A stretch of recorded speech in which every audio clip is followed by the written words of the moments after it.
Hello there guys, this is Solid Shepard bringing you another video.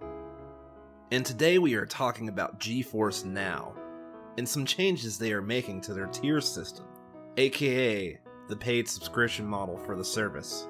Let's get into it. Okay, so what we're gonna go ahead and start on is GeForce Now in general as the service. So basically the service allows you to stream games already in your Steam or Epic libraries. Much like the Xbox streaming service. For those of you who have Xbox or Game Pass, you know, you can like stream games with it, like on other devices, your phones, you know, computers, blah blah blah. Basically, that's what GeForce Now was. It had a free tier where you could do them for free, but you could only play the games for an hour, and then it had another tier where you could play for like, I believe, up to 6 hours. We're gonna get more into that later. But first we're talking about the service itself. Now, it was really cool when it first released, because literally, like, if you had a Steam account or an Epic Games account, any game that was in your Epic account that you owned, or your Steam account, you could just boot up and play.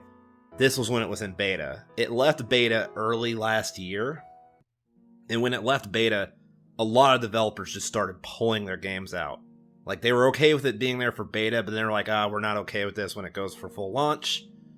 There were arguments that were sparked, whether it was just because they want to control their IPs and whatever, or if they were just being greedy because they wanted to go over to Stadia because they feel like they get more money with Stadia, or if they wanted to find a way to monetize this for themselves. It's basically like, and my argument for the whole thing always was, here's the thing, there's people who don't buy games, right, because they're not going to buy a whole, from Steam and stuff, because they're not going to buy a whole gaming rig. But if you can, like, stream games on your phone or your laptop or something, you're opening yourself to a bigger customer base. But it kind of came down to this whole idea, basically, of, like, companies like Ubisoft were all about it. They supported it. Epic themselves supported it, too. But there were companies who basically were like, oh, we don't want more of the money, we want all the money. And they just basically pulled out. Like, Blizzard was one of those companies. So that was a whole issue. So you can only stream games that the publishers themselves allowed to be streamed on GeForce Now, basically. But then this year, they came out and made a statement that in 2020, we onboarded and released an average of 10 games a week. So in 2020, they averaged about 10 games a week that they added. Like, basically, they've been trying to add to their stable, kind of get back to where they were in the beta period. And with the new Express onboarding pipeline, our goal is to increase that by about half by the year's end. So they're obviously, their plans are to continue getting there, so they're slowly adding games back and all that. They're probably not going to be able to get every single game that was there at beta, though. Like, I don't think everyone's going to go for that. Might be wrong, because, Stadia is failing, so they might see that as, like, the PC route to go for the PC customer base. If a lot of developers, like, start feeling like Stadia is not the play anymore. And then finally, this week, they also added another 7 games, 2 of which included System Shock Enhanced Edition and Loop Hero, but I believe Loop Hero is only for Epic Games. So now we get to the meat of the matter. Why are we making this video? Well, the old tier used to be the Founders tier. Okay, the Founders tier was $5 a month, or you could pay $25 for 6 months. They are now increasing the payments. Anyone new coming in who wants to get up on it, they are now increasing the payments where you have to pay twice as much. So now they want you to pay $10 per month, or $100 per year. So basically, if you did a full year, if you did 2 of the 6 months, which is a year, it used to cost you $50 for a year of subscribing.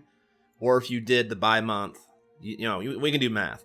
So either option you look at, it's twice as much now. Whereas it used to be $50 for a year, now it's going to be $100, and instead of $5 per month, it's $10 a month now. The old subscription was called the Founders tier, and this new one, that's the $10 a month, $100 a year, is now called the Priority tier instead of the Founders tier. Now, one caveat is those already on the Founders tier will be able to continue paying $5 a month or $25 for 6 months. The price increase only applies to any new customers coming in. Now, the differences you get between the free tier, because there is a free tier, by the way, but with the free tier where you don't have to pay anything, you can only play for 1 hour at a time, whereas the Founders tier / the Priority tier, they let you play for 6 hours. The free tier only lets you play for 1 hour. And you can't use ray tracing in the free tier. You can only use ray tracing in the paid tier. The new price is now in line with the failing Stadia Pro subscription, which isn't a great thing. People still like Stadia for a reason. But the one difference is they're not expecting you to, like, if you have Red Dead Redemption 2 in your Steam library, unlike Stadia where they're like, okay, you gotta buy it again, but for Stadia this time, you can play the games you already own. So that is the big difference. So it is still a better deal than Stadia, I would say. But unlike Stadia Pro, GeForce Now does not come with any free games. But like I said, any games that you already own, you can play on it.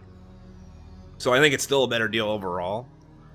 But that's just worth, that's worth noting, these differences here.